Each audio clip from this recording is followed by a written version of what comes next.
ભાવનગર મહાનગરપાલિકાના દબાણ હટાવ સેલ દ્વારા શહેરના વિદ્યાનગર વિસ્તારમાં પણ રસ્તાને નડતરરૂપ દબાણોને પગલે કાર્યવાહી હાથ ધરવામાં આવી હતી. જો કે આ સમયે થોડી હોહા પણ થઈ હતી. ભાવનગર મહાનગરપાલિકાના દબાણ હટાવ સેલ દ્વારા વિદ્યાનગરમાં રસ્તાને નડતરરૂપ દબાણો હટાવવામાં આવ્યા હતા તો અનેક ચીજ વસ્તુઓને જપ્ત કરવામાં આવી હતી. આમ ભાવનગર શહેરમાં મહાનગરપાલિકાએ વિઠ્ઠલવાડી બાદ વિદ્યાનગરમાં પણ કાર્યવાહી હાથ ધરી હતી.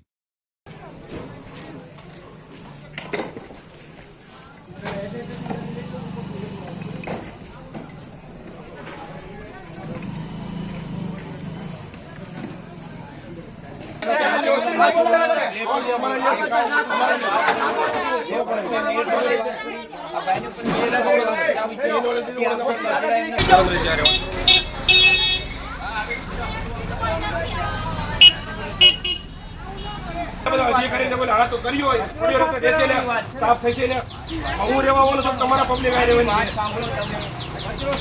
જવાબદારી સાફ થઈ છે તો કર્યું કેમ નહીં તારે તમારે આવું પડ્યું ને એમ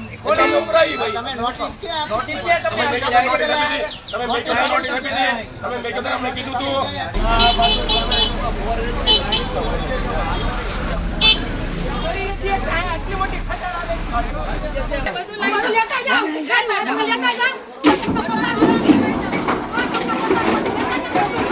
બરાબર